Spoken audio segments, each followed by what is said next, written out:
Okay, learners, today we're going to learn on how to use the Mastery Grid. So here is an example grid that we're going to be looking at today. And you will notice that there are different levels, and they go from the bottom to the top.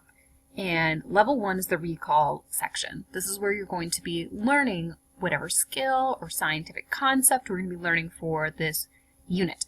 So we will always start at the bottom, and then we work our way from the left to the right.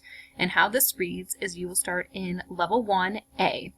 And then once you're done with the A section, you're going to move to 1B, and then 1C, and so on and so forth.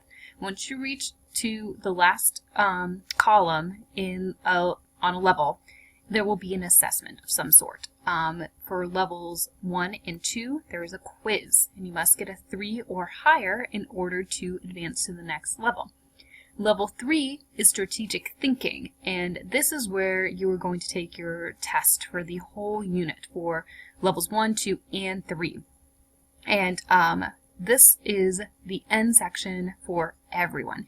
Everyone needs to get to the level 3L.